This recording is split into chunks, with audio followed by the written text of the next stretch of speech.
네, 반갑습니다. 저 위드 네트워크스의 이용이라고 합니다. 금일 말씀드릴 주제로는 IT 보안을 위해서 온 디바이스 AI 플랫폼을 활용하는 사례 위주로 좀 말씀을 드리겠습니다. 실은 이 주제는 굉장히 오래돼 왔고요. 기존까지 오래돼 와 있는데 AI가 많이 발전하면서 이 온 디바이스 AI라는 네이밍을 갖고 여기서부터 시작하는 거는 이제 요 근래 일어났지만 원래 이 기술 자체는 벌써 코로나 시대 때부터 있었던 기술들을 좀 조합한 겁니다. 그래서 여기에 대한 실증 사례를 좀 분석해서 말씀드리겠습니다. 네. 목차로는 AI 활용부터 해서 안전한 적용으로 했는데 제가 장표를 미리 많이 만들었습니다. 이게 한국인들 특성상 여기서 발표하는 내용이랑 나중에 읽어보기 편하게 장표를 많이 만들었으니까 추후에 볼 수 있도록 뒤에 장표들을 많이 보시면 좋을 것 같습니다. 네. 간략하게 말씀드리면 AI는 이제 기능이 아니라 기업 운영의 기본 방식이다 라고 말씀드립니다. 이제 어떤 식이냐면 저 이 PPT 제 손으로 하나도 안 만들었습니다. 모든 거 다 AI로 만들었어요. 원래 이제 이 앞으로 PT도 AI 시대가 오면은 이 PPT와 동영상 좀 더 만질 수 있는 모업 형태의 아마 프레젠테이션으로 변경되지 않을까 합니다.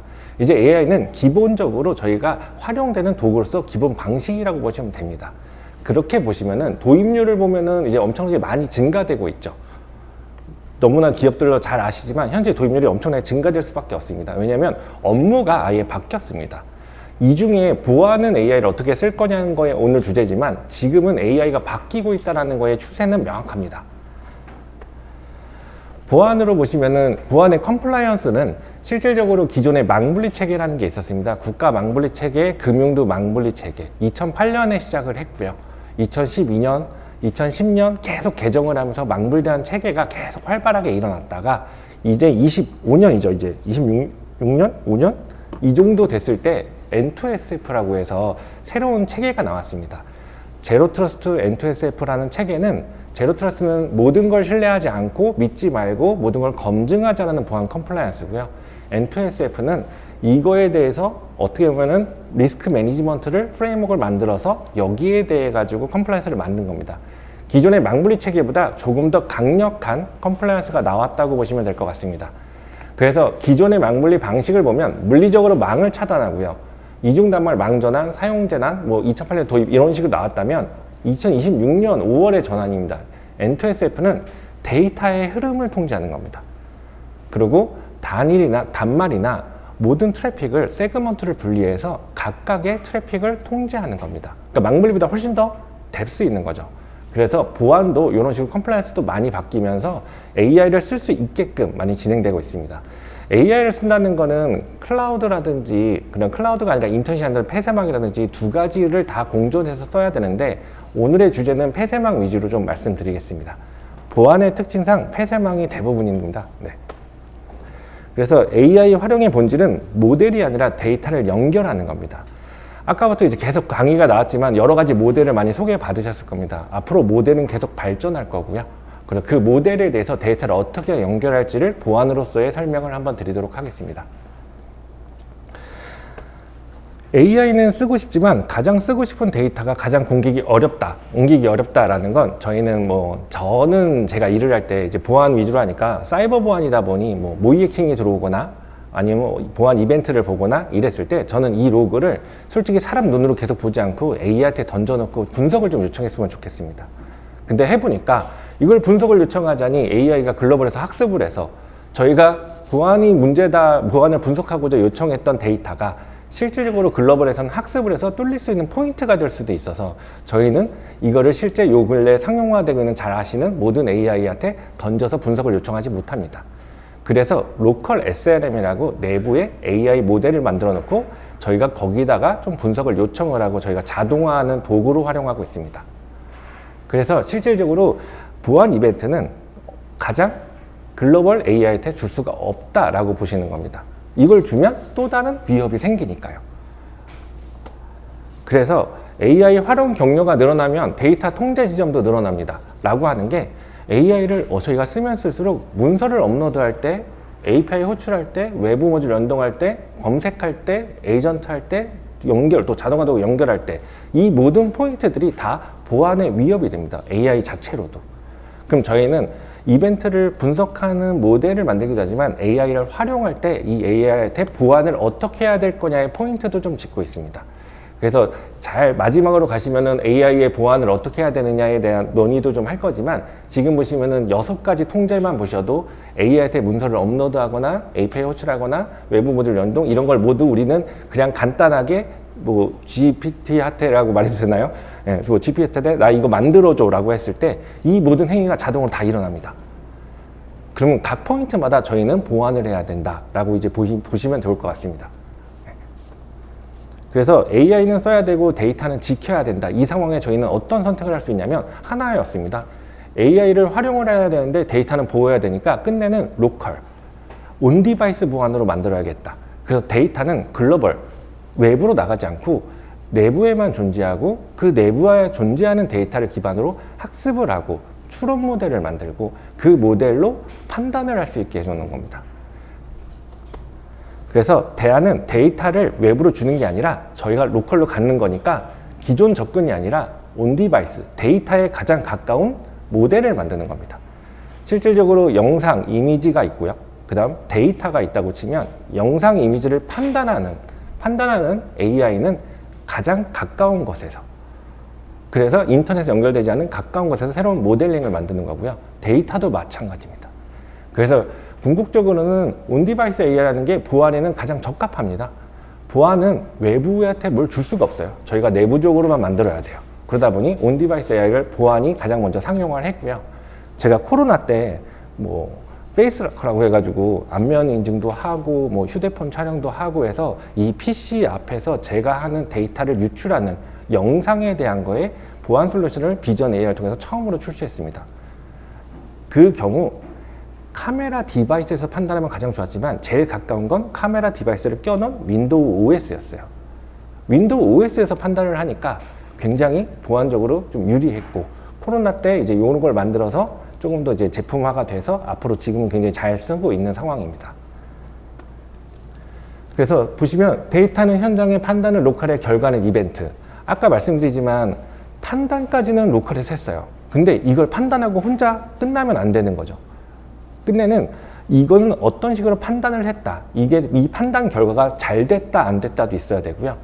판단을 했다 안 했다도 있어야 되니 이벤트를 발생해서 결과만 보내는 겁니다. 그럼 그 결과를 기반으로 얘는 앞으로 이런 판단을 하면 안 돼. 아니면 다음 판단은 더 잘해야 돼. 라는 이런 피드백을 주고 다시 그걸 재학습을 할 수 있게 해서 추론 모델을 조금 더 고도화하는 겁니다. 그래서 보안의 AI 모델은 로컬의 SLM이라는 모델을 만들고 거기에 대한 거를 어떻게 고도화를 잘하느냐가 핵심입니다. 그래서 3가지 사례를 살펴보겠습니다. AI 보안 모델의 3가지 사례 중에 굵직한 걸 준비했고요. 하나는 비전 AI라고 해서 영상과 이미지를 판단하는 모델이고요. 또 다른 거 하나는 로컬 SLM이라고 해서 보안 코파일럿, 해석기입니다.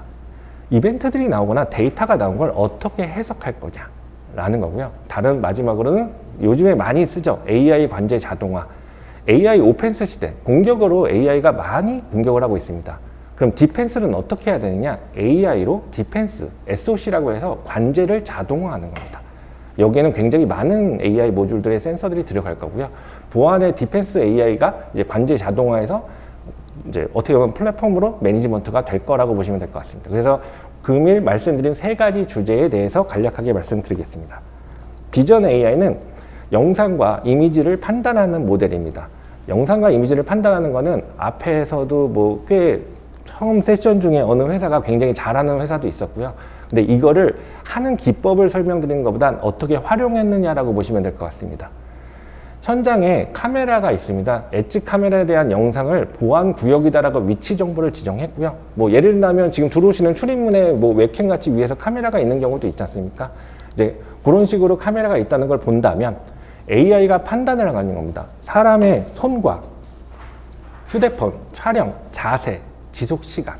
실질적으로 핸드폰은 이렇게 보고 있으면 뭐 제가 뭐 어떤 거를 해도 상관없는 거일 수 있죠. 촬영이 아니잖아요. 근데 이렇게 보고 있으면 촬영일 수도 있고 아닐 수도 있고요. 근데 이런 거를 AI가 판단을 하는 겁니다. 그래서 첫 번째는 그 비전 AI라는 거는 이 휴대폰을 학습을 해서 얘가 휴대폰이냐 아니냐라는 모델 하나가 있고요. 두 번째는 사람의 손이냐 아니냐라는 모델이 있고요. 세 번째는 촬영하는 자세, 스켈레톤, 뼈의 각도입니다. 이 뼈가 이 각도를 갖느냐, 이 각도를 갖느냐에 따라서 이제 어떻게 할 거냐라는 이런 모델을 조합을 해서 이 사람이 촬영을 하고 있다라는 걸 판단을 하는 겁니다. 근데 이런 모델이 많을수록 많이 조합해서 볼수록 조금 더 정교화되고 고도화되겠죠. 그걸 이벤트화라고 이제 해서 얘가 촬영을 하고 있다 안 하고 있다를 결론을 내는 겁니다. 그래서 보는 기술이 아니라 현장에서 판단하는 보안 기술이다라고 보시는 거고요.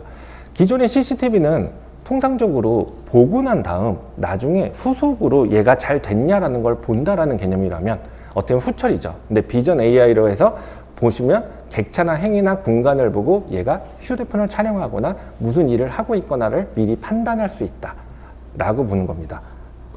그래서 CCTV는 원래 후처리의 개념이라면 지금 비전 AI를 통한 촬영은 선처리에 대한 개념이 이제 들어간 겁니다. 그래서 보안구역 촬영은 물리공간의 정보 유출이다라고 하는데 화면 정보, 장비 공정, 문서 설계 이게 뭐 하나 예를 들면 요즘에 뭐 반도체 정말 대란이죠. 반도체가 대란인데 이 반도체의 핵심 중에 하나인 설계 문서가 나가려면 휴대폰을 찍어서 나가는 케이스도 굉장히 많고요. 그리고 뭐 예를 들면 고객센터에서 뭐 이 사람을 좀 조회해가지고 나도 모르게 그냥 뭐 아무나 좀 조회해서 정보를 가져가는데 보는 게 아니라 찍어서 가는 경우도 정보 유출이 많고요. 그래서 유출이 많다 해서 첫 번째가 이제 제일 편한 게 우리가 휴대폰 촬영이라서 이걸 샘플로 들고 왔는데 이런 식으로 보안구역 촬영 자체는 물리 공간에서 뭐 정보 유출이다라고 보시는 겁니다. 그래서 어느 공간에서 사진을 찍는 것도 되게 중요한 거고요. 왜냐면 아무 데나 찍어도 되지만 이 안에서는 찍지 마. 이런 공간을 정해놓고 에어를 정해놓고 이제 가는 겁니다. 그래서 휴대폰이 보였다고 모두 위협은 아닙니다. 아시다시피 아까 말씀드린 대로 휴대폰이 있으면 괜찮아요. 사진 찍는 행위를 찾는 거죠. 행위를 찾는데 어디서냐? 이 공간 안에서만 찾는 겁니다. 이런 식의 보안에 대해서 비전 AI를 활용했을 때 보안은 이렇게 앞에 프로세스들을 만들어 넣는 겁니다. 이게 많을수록 훨씬 더 고도화되고 정교화될 겁니다. 그래서 촬영의 의심행위만을 간단하게 말씀드리면 사람 위치, 손 위치, 핸드폰 객체, 화면 방향, 그 다음에 촬영 자세, 지속시간, 보안 구역이다. 이렇게 7가지로 보고 저희는 룰을 정했습니다. 지금 이렇게 되게 심플하게 썼고 앞에 있는 것도 많이 썼죠. 이게 다 AI한테 학습시키는 기본 데이터 셋입니다. 요 위치, 요 판단, 요런 것들이 다. 그래서 7가지 항목으로 저는 구분해서 어떻게 보면 피처 그룹을 나눈다고 하죠. 하나의 피처 그룹, 하나의 피처 그룹, 하나의 피처 그룹 해서 7가지를 기준으로 족합적으로 봐서 이건 촬영이다라고 이제 보는 겁니다. 그래서 영상은 현장에서 먼저 판단한다는 건 아까 말씀드리지만 제일 가까운 이 카메라가 판단하면 제일 좋습니다. 근데 카메라는 그 안에 AI 모듈을 탑재하기가 지금은 쉽죠. 예전에는 어려웠습니다. 지금은 블랙박스 있잖아요. 운전하는데 블랙박스 안에서 AI 모듈이 탑재돼가지고 차가 껴든다 안 한다 이런 거 판단도 다 하고요. 그리고 잘 아시는 전기차 유명한 차가 뭐 자율주행까지도 할 수 있도록 캠 안에 모든 AI 모듈을 넣는 이런 기술이 나왔지만 예전에는 이런 게 없었으니까 추론 모델을 다 PC를 붙여서 했습니다. 근데 지금은 캠 안에다 넣는 추세긴 하고요. 그래서 보시면은 바로 나왔죠. 캠 안에 AI 내장형 캠이 있고요. 캠에 AI 없는 내장형은 안에다가 PC를 하나 붙입니다. 영상만 봤을 때는 가장 가까운 것, 카메라 렌즈에서 가장 가까운 것에 AI 모델을 넣는 게 보안에 가장 중요하고요. 판단할 때 가장 빠릅니다. 그래서 가장 가까운 것은 캠에 직접적인 거냐 아니면 앞에 엣지 컴퓨터를 넣느냐입니다. 그래서 중앙으로 이동하는 것은 저희가 내부에다가 AI가 다 판단하고 결과를 두고 뭘 행위를 다 했을 때 중앙에다가 이미지나 영상을 주는 게 아니라 결과만 주는 겁니다. 얘는 휴대폰 촬영을 했어 라는 결과만. 그러면 그 결과가 얘는 아닌 것 같아 하면 아니다라는 거를 다시 한번 학습을 해서 추론 모델을 고도화하는 거고요. 긴 것 같아 하면은 이거에 대한 검증을 하기 시작하는 겁니다. 그래서 탐지 결과는 보안 이벤트가 되는 겁니다. 이제부터 탐지가 됐어, 뭐가 됐어, 오탐이 됐어, 무슨 영상이 나왔어는 무조건 보안 이벤트로 보는 겁니다. 왜냐하면 저희는 보안의 영역에 맞는 AI 모델이니까요. 그래서 예전에는 방화벽에서 로그 하나 나왔으면 보안 이벤트라면 지금은 카메라에서 보안 이벤트가 하나 나와도 방화벽 룰과 똑같은 보안 이벤트입니다.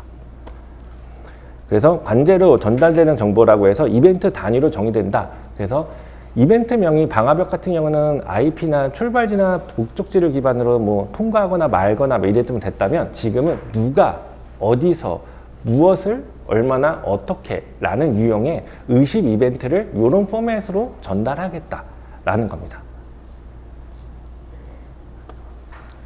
그러면 AI가 판단에 보안 정책을 결합해야 운영이 가능하다라는 겁니다. AI가 탐지를 했다고 모든 게 다 사실은 아닙니다. AI는 환각 증상이 좀 있습니다, 사실은. 그래서 AI가 탐지가 됐다고 해서 보안 정책, 운영 판단 이 세 가지가 다 돌아서 사람이 마지막에 개입을 좀 해서 이게 맞다 아니다를 좀 검증하는 것을 권고드리고 있습니다.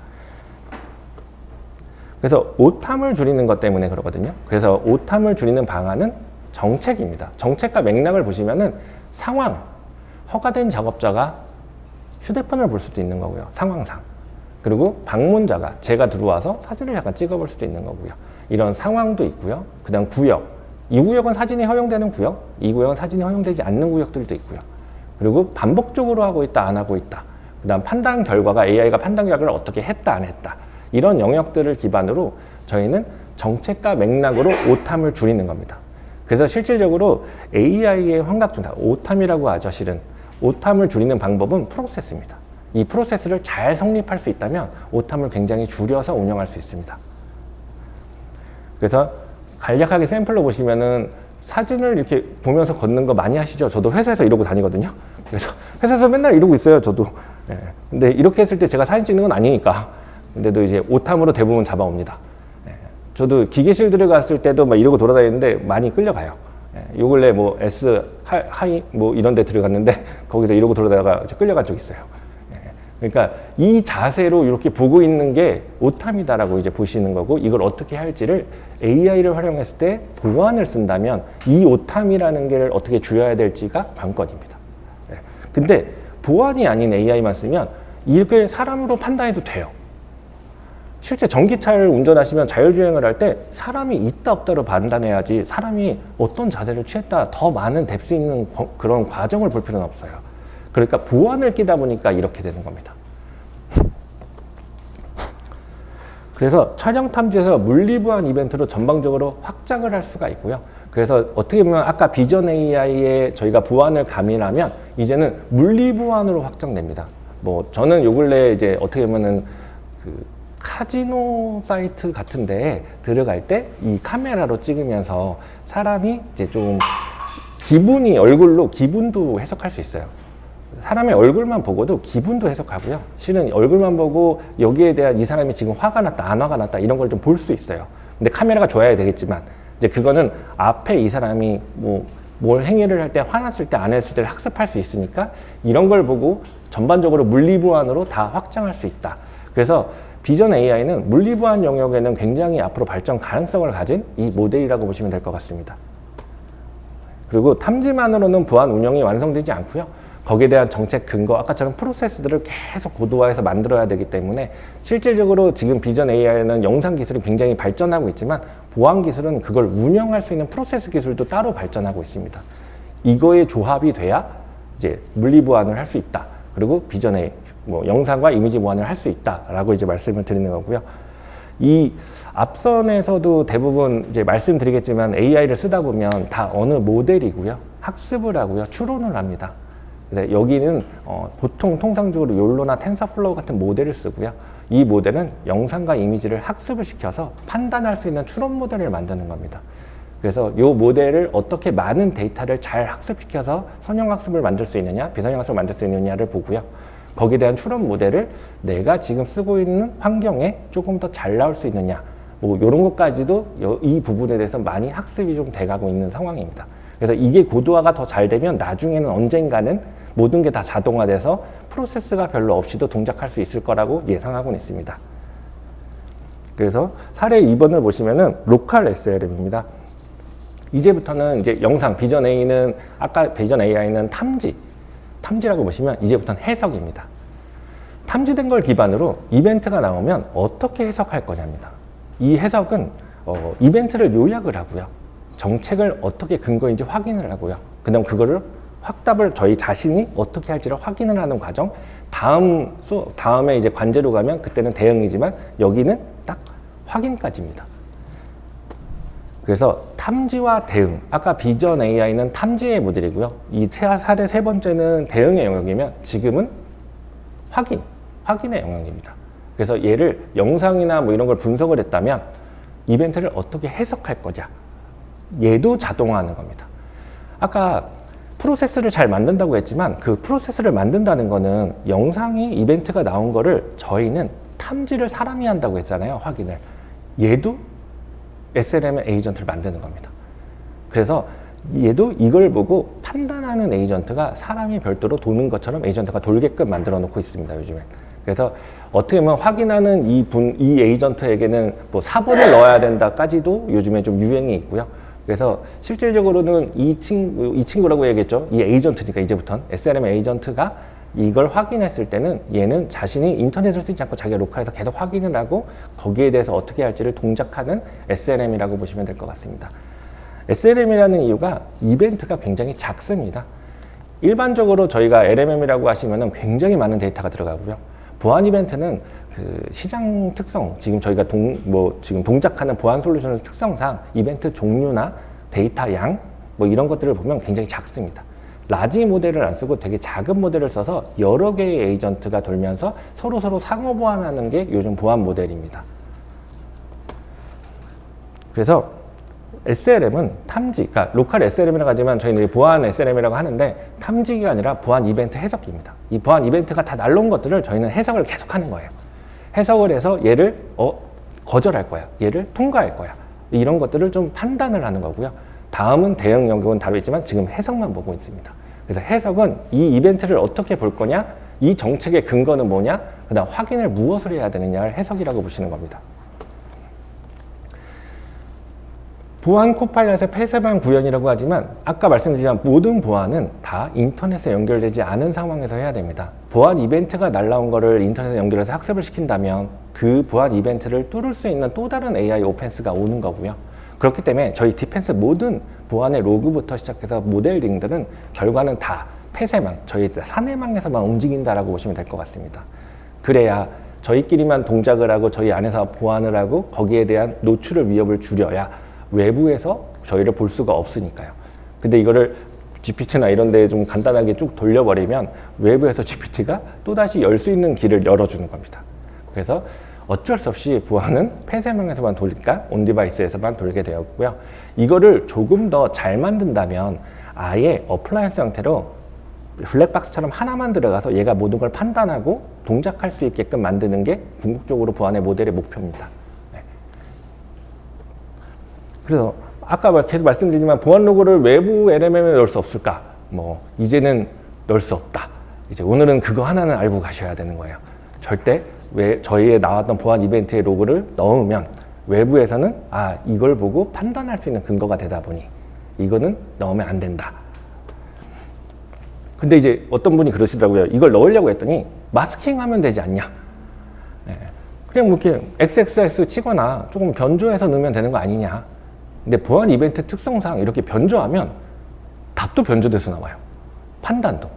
그러니까 보안 이벤트는 명확한 거예요. 어디서 들어왔다는 플로우를 보고요. 어디서 들어온 공격 위치를 보고요. 어떤 포인트를 뚫고 오고 어떤 취약점을 갖고 오고 이런 모든 로그를 보고 판단해야 되는데 이걸 가리거나 변조하면 결과도 달라져요. 그래서 마스킹은 조금 더 답변할 수 없다. 라고 보시는 거고요. 그래서 로컬에서 읽고 로컬에서 답해야 됩니다. 그래서 무조건 보안 쪽은 로컬 모델을 만들고 거기서 답할 수 있게 만들고 그 답을 조금 더 고도화할 수 있게끔 저희가 계속 연구를 해야 됩니다. 근데 이거는 각 집에서도 집에서도 할 수도 있고요. 회사에서 할 수도 있고요. 모든 보안 이벤트를 학습을 시켜가지고 판단하는 모델을 만드는 건 지금 너무나 쉽습니다. 폐쇄망용을. 근데 이 모델이 얼마큼 잘 돌게 만드느냐가 아까 말씀드린 프로세스고 학습하는 추론 모델의 고도화입니다. 그래서 로컬 SLM은 이벤트와 내부 정책을 함께 읽습니다. 그래서 저희는 보시면은 로컬 SLM을 만들게 된 경우는 이벤트가 나온 걸 보면 그 이벤트가 입력을 보면 탐지 이벤트나 위치 시간이나 보안 로그나 과거 유사한 거. 예전에도 이런 일이 있었느냐가 굉장히 좀 중요하죠. 예전에 이런 일이 있었는데 이게 위험했냐 안 위험했냐 판단 기준을 보고 약간 판례 같은 거죠. 그 기준을 보고 얘도 똑같이 판단할 수 있는 근거의 기본을 좀 갖게 됩니다. 그래서 출력으로 보시면은 사고 요약, 정책 근거, 확인 필요사항, 뭐 대응 근거 보고서 초안까지. 요즘에는 뭐 저도 요즘에 K사의 그 관제 자동화 쪽에 좀 사업을 진행하고 있는데 그 사업하는 내용 보면 모의 해킹이 들어오면 해킹에 대한 사고를 보고 옛날 과거에도 유사한 게 있느냐를 분석한 다음 이상한 게 있다면 거기에 대한 리포트를 참조해서 AI로 그냥 보고서까지 자동으로 다 생성합니다. 그러면 보안에서도, 보안 이벤트에서도, 관제에서도 모든 게 다 AI 모델이 작은 폐쇄망 모델의 10개의 집합이 이 모든 걸 같이 자동화하고 있다고 보시는 거고요. 그럼 사람이 분석할 수 있는 데이터는 훨씬 더 많아질 거고요. 앞으로 우리의 보안은 조금 더 좋아질 거라고 생각했는데 이놈은 나오면서 공격 툴까지 AI가 더 고도화되니까 이걸 방어하는 데에 더 급급한 상황까지 다시 가고 있습니다. 지금은 공격이 너무나 자동화된 툴이 금방 나옵니다. 매일매일 나오고요. 그럼 방어도 그게 매일매일 나와야 되는데 그게 잘 안 되니 관제로 어떻게 보면 대응의 영역으로 넘어가고 있는 상황입니다. 그래서 이벤트 요약을 보시면 무슨 일이 있었는가에 대해서 탐지 이벤트를 요약을 결과를 좀 보고요. 이제 그 요약에 대해서 이 이벤트를 어떻게 판단한다라는 결과로 좀 보면 좋을 것 같습니다. 그래서 정책 근거는 왜 위험한가를 세 가지를 보시면 보안 구역을 촬영 금지 규정이다. 이 안에는 촬영하지 마. 라는 규정을 하나 만들면 방문 출입을 앞에서도 뭐 관리해서 뭘 쓰고 들어오시든 관리 절차를 갖고 대응 매뉴얼을 갖고 이런 것들을 다 학습시켜서 이 정책을 기반으로 해서 판단하게 해주는 겁니다. 그래서 무엇을 봐야 하는가를 보시면 확인 체크리스트가 이만큼이나 있습니다. AI 모델이라는 건 지금처럼 룰에 대한 규정을 어떻게 학습시킬 거냐도 되게 중요하고요. 이 학습시킨 모델이 각각 판단할 수 있는 기준도 충분히 추론 모델로서 쓸 수 있는 겁니다. 그래서 로컬 근거 기반으로 해석을 한다면 내부 정책 문서가 있느냐, 권한이 있느냐, 근거가 있느냐, 해석을 할 수 있느냐 라고 보시면 될 것 같고요. 그래서 로컬 근거 기반으로 해석을 하는 기준에는 이 데이터를 크게 적어놨지만 이 안에 세분화돼서 각자들의 노하우들이 다 녹아 들어가야 되고요. 그래서 어떻게 모델을 만드느냐에 따라 어떻게 동작할 거냐에 대한 퀄리티가 보장된다고 보시면 될 것 같습니다. 그래서 내부 정책 문서는 그 대신 외부로 절대 내보내면 안 됩니다. 저희 뭐 간단하게는 사규도 있고요. 그리고 회사에서 뭐 많이 있잖아요. 뭐 저는 요즘에 어떻게 하냐면 사내 게시판에 있는 모든 데이터를 다 학습시켰습니다. 그래서 우리 애가 지금 대학을 가는데 뭐 좀 받을 거 없나? 이렇게 좀 검색하면 이제 챗봇 같은 게 말해주죠. 너는 없어. 막 이렇게. 근데 넌 중학교를 가니까 대학 입학금을 줄 수 있을 것 같아. 이런 식으로. 근데 이거는 서비스를 할 때는 이렇게 편안하게 해도 돼요. 근데 보안을 할 때는 굉장히 타이트하게 해야 돼요. 그래서 보안정책 사고 매뉴얼이다. 그러면 사고 매뉴얼에 대해 퀄리티를 하이로 올려놓고 학습을 시키고요. 관련된 규정들은 로우로 놓고 학습을 시켜야 돼요. 이게 가장 우선순위 높아야죠. 그리고 감사 로그나 뭐 로컬 정서 뭐 이런 모든 것들이 다 오지만 보안의 기본은 어느 하나의 기준이 굉장히 높아야 되고 관련된 규정이 서브로 들어가줘야 돼요. 그렇게 해서 학습을 해야 보안에 맞는 모델링이 생기는 거고요. 서비스에 맞는 모델링은 전체를 학습시켜놓고 방대한 양을 기반으로 서비스의 퀄리티를 보는 것도 답이에요. 근데 보안은 퀄리티를 딱 정해줘야 돼요. 하나씩. 탐지 이벤트는 정책 근거가 붙은 설명으로 바뀐다고 말씀드리지만 뭐 실은 어떻게 보면 A 구역에서 의심이 발생하면 촬영이 의심된다, 출력이 이런 식으로 나온다라고 이제 보시는 거고요. 이건 굉장히 단순한 인아웃입니다. 이건 샘플 정도로 보시면 되고요. 그리고 이거는 아까 이제 계속 말씀드린 거니까 조금 넘어가겠습니다. 그래서 사고 보고서 초안도 로컬에서 생성한다. 이제 말씀드리지만 무슨 일이 발생해도 분석을 하는 존재는 다행히 리포트까지 자동화해서 생성하는 것까지가 분석입니다. 근데 SLM도 통제 장치는 같이 있어야 합니다. 그게 뭐냐면 답변을 하잖아요. 저희가 얘는 위험해. 이 이벤트는 문제야. 그러면 그 문제에 대해서 어떤 논리적 근거를 기반으로 한 거냐는 게 중요합니다. 어떤 정책 문서에서 이 근거는 문제가 되는 거야 라고 답을 주고요. 그리고 이 문서는 내가 볼 수 없는 권한도 있는 거고요. AI가 제가 자동으로 모든 걸 학습시키지만 차등으로 제 데이터에 대한 퀄리티를 보장하기 때문에 권한 연동도 좀 필요합니다. 근데 학습된 데이터 너무 많고요. 답도 많이 알아요, AI가. 근데 답을 줄 때 내 주민번호는 뭐야까지 답을 주면 안 되니까 내가 답을 줄 때는 마스킹을 좀 해야 되고, 그리고 주었던 답이라고 하는 거에 무엇인지 후처리를 위해서 로그를 좀 저장하는 거, 이런 식으로 이제 SLM은 같이 동작을 해야 됩니다. 그래서 AI는 보안 모델을 만들었다면 그 보안 모델에 돌 수 있는 보안 요소들이 또 같이 돌아줘야 돼요. 환각은 모델만의 문제가 아니다라고 하지만 AI가 환각이라고 한다는 건 거의 오탐인 거예요. 따지고 보면 제가 의도하지 않은 행위를 한 거예요. 거기에 대해서는 어떻게 하냐면 설계를 잘해야 됩니다. 그래서 아까 말씀드리지만 피처를 나눈다는 건 어느 문서, 어느 항목, 어느 데이터를 픽스해 놓고 얘네를 최우선으로 놓고 나머지를 차등으로 학습시키는 겁니다. 최우선이 기본이 변하지 않고 그 다음 차등을 선택할 수 있도록, 그래서 환각의 증세를 좀 더 낮춘다. 그래서 설계를 어떻게 하느냐가 이제 중요하다. 그래서 SLM을 쓸 때는 그 환각을 좀 줄이는 방법 중에 하나가 사람이 개입하는 겁니다. 앞에 모든 걸 다 자동화해서 처리하고요. 나중에 사람이 컨펌하는 겁니다. 실제로 사람이 컨펌한다는 건 전에 어떻게 되었을 때 데이터도 보고 지금 상황도 보고 있지만 사람의 눈으로 보면 미묘하게 차이를 느낄 수도 있거든요. 그래서 사람이 개입을 하는 것도 보안 모델의 괜찮은 방법입니다. 그 다음은 분석까지 했고 판단을 했으면 대응을 해야 됩니다. 그래서 이 대응의 영역이 요즘에 가장 이제 인기 있는 AI SOC 디펜스 모델이라고 보시면 되고요. 그래서 여기에 대해서는 간략하게 좀 길게 말씀드리기가 좀 애매한 게 간략하게 끊어서 좀 말씀드리겠습니다. 처음에 이벤트를 분석까지 해서 얼라트까지 와요. 그 얼라트를 보고 저희는 플레이북이라고 해서 자동 대응하는 모델을 만듭니다. 요거는 솔루션도 있고요. AI가 하는 행위도 있고요. 거기에 대해서는 대응하고 결과를 기록한다. 이거를 기존에 했던 SOC를 AI SOC로 이제 바뀌는 추세입니다. 그래서 판단의 끝은 조치입니다. 제가 이게 오탐인지 정탐인지 모르지만 나왔어요, 문제가. 그럼 어떻게? 조치를 해보면 되죠. 근데 아닌 말고시기를 하기보단 조치를 하고 이게 더 정답인지를 맞게 해주는 겁니다. 그래서 AI 모델을 고도화하는 것까지가 조치입니다. 이게 문제가 있구나. 사진을 찍었구나. 제가 판단을 해서 너 사진 찍었어 경고를 했더니 난 아니야 라고 답을 줘요. 아닌 걸 확인하면 이 상황은 아니다 라고 조치의 모델을 고도화해 놓는 겁니다.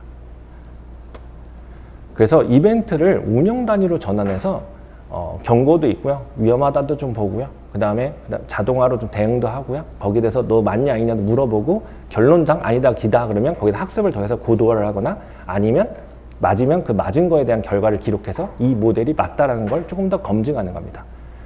이건 AI 자체로는 굉장히 좋은 방법인데 사람들 자체로는 굉장히 위험합니다. 저희 가만히 있다가 인사팀에서 메일 하나씩 툭툭 받고요. 그럼 끌려 들어가고요. 근데 보안이 고도화되면 조금 더 안전할 것 같은데 조금 더 귀찮아진 것도 확실히 있습니다. 그래서 SOC 이제 얼라트라고 해서 이제 어떻게 보면은 온 디바이스 이벤트를 하는 경우도 아까 같은 관제나 대응이라고 해도 이 모든 모델이 글로벌로 학습되면 안 되니까 폐쇄망에서만 동작해야 된다라고 보시는 겁니다.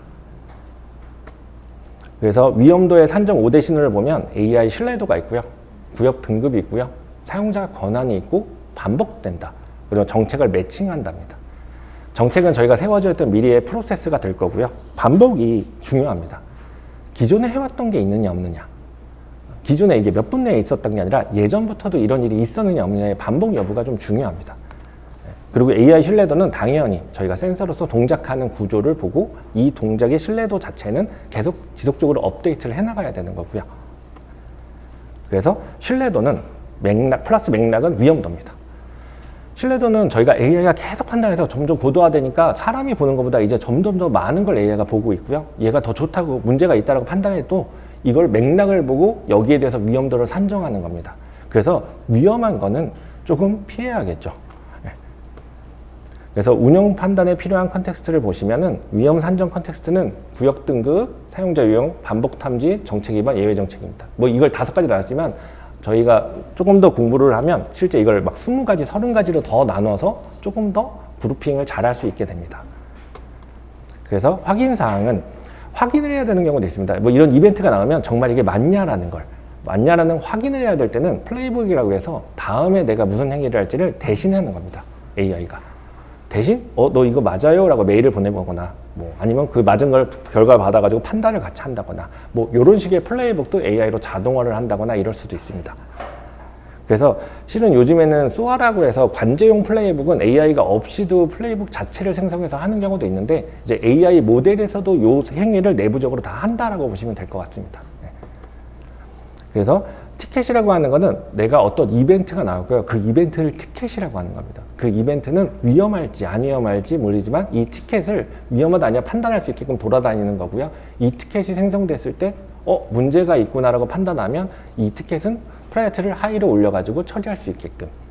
그러면 저희가 보는 거는 실은 이런 하이들만 모아서 보면 보안 관제에는 조금 더 유리하겠죠. 하루에 10,000개씩 생긴다 그러면 그 중에 가장 위험한 것만 먼저 보는 것도 중요한 겁니다.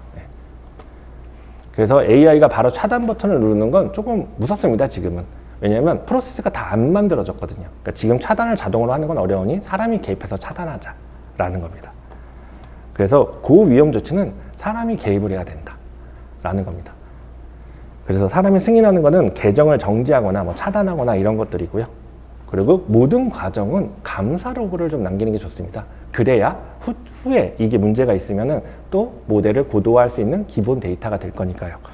그리고 보안은 기본적으로 무슨 행위를 했든 감사 로그를 남기게 되어 있긴 합니다. 그래서 SOC 대시보드는 조치 중심으로 구성한다라고 해서 아까처럼 뭐 하이라든지 빨리 할 수 있다든지 이런 기준을 기반으로 이제 먼저 중심으로 구성이 돼서 그걸 먼저 선행할 수 있도록 해놓습니다. 그래서 관제 자동화의 결과는 더 빠르고 일관된 판단이다. 지금은 하루에 10건의 문제가 있다면 AI 시대에 AI SOC가 나오고 여러 가지 방법이 생기면 하루에 100건, 1000건이 늘어나는 겁니다. 그러면 끝내 이거를 더 빠르게 자동화하거나 아니면 제가 먼저 판단할 수 있는 근거를 가진 이벤트들을 더 많이 빨리 볼 수 있게 해주거나 하는 것들이라고 보시면 될 것 같습니다. 그래서 3가지 사례를 제가 간략하게 말씀드렸습니다. 비전 AI가 있고요. 이거는 영상과 이미지를 분석한다. 로컬 SMM, 분석한 데이터를 확인한다. 그 다음에 AI 관제, 그러면 끝내는 대응까지도. 이렇게 3가지가 모여서 요즘에 보안에 많이 쓰는 AI 모델들이라고 보시면 될 것 같습니다. 근데 이거를 보안이라는 말만 딱 빼잖아요. 자율주행이 비전 AI 가장 잘 쓸 거고요. 로컬 SMM이 어디서 많이 쓸까요? 우리 막 데이터 들어오면 거기서 판단해서 그냥 답 주는 것들. 그냥 간단하게 챗봇 준다. 챗봇도 이걸 굉장히 많이 잘 주고요. 요즘엔 챗봇한테 뭐라고 하나요? 내 PC에 뭐 좀 깔아줘. 그럼 깔린다. 그게 대응입니다. 근데 이걸 보안으로 가니까 이렇게 폐쇄적으로 바뀌는 거예요. 근데 그렇게 가야만 보안이 동작을 할 수 있다. 그리고 이거를 글로벌과 연결하면 저희 위험은 계속 노출되니 글로벌에 연결할 수 없으니 온 디바이스로 가야 한다. 라고 이제 말씀드립니다. 그리고 이 다음에는 AI 자체의 보안입니다. 요건 이제 조금 약간 번외편이고요. 새로운 공격면이 생기면 새로운 방어도 생겨야 된다는 거고요. 그 방어에는 AI 자체도 보완을 해야 됩니다. 디바이스, 어떤 모델, 런타임, 정책, AI가 돌아가는 구조에 따라 저희도 방어 로직들이 다 들어가야 된다라고 이제 말씀드리는 거고요. 그리고 AI를 저희가 글로벌이 아니라 외부 서비스로 동작을 한다면 방패이기도 하지만 표적이 되기도 합니다. 그 표적에 대해서도 저희가 보완을 해야 된다라는 겁니다. 그래서 입력 계층 위험이 있는 거고요. 그 다음 모델 계층의 위협이 있고, 그 다음에 디바이스 런타임 계층의 위험, 그 다음에 데이터 정책 문서 계층의 위협, 이런 식으로 자동화 권한에 대한 위협도 있습니다. 그리고 개인정보 영상이나 이건 개인정보 보호법이니까 이런 것들도 다 위협해야다. 그래서 AI 모델을 세울 때 안전정책은 5가지 원칙으로 해서 로컬, 그 다음에 모델 서명, 그 다음 판단한 정책, 그 다음 고위험 조치는 사람이, 그 다음 탐지 해석은 전 과정을 로그를 남겨서 다음에 이 일이 또 안 일어날 수 있도록 지속적으로 관리, 이런 식으로 5개의 설계 원칙을 갖고 비전 AI든 아까 말씀한 SRM이든 보안 관제가 되었든 AI 모델의 보안은 이 5가지 원칙을 기반으로 설계하는 게 어떨까 해서 간단하게 정리해 봤습니다. 그래서 도입하는 게 필요하다면 검토할 거는 아까 말씀드린 5가지를 그대로 검토하면 됩니다. 그래서 최종 구성은 현장 탐지하고 코파일럿 SRM으로 판단하고 자동화한다. 이렇게 해서 보안 모델에 대해서 간략하게 AI로 활용했을 때 보안 모델에 대한 설명을 좀 드렸습니다.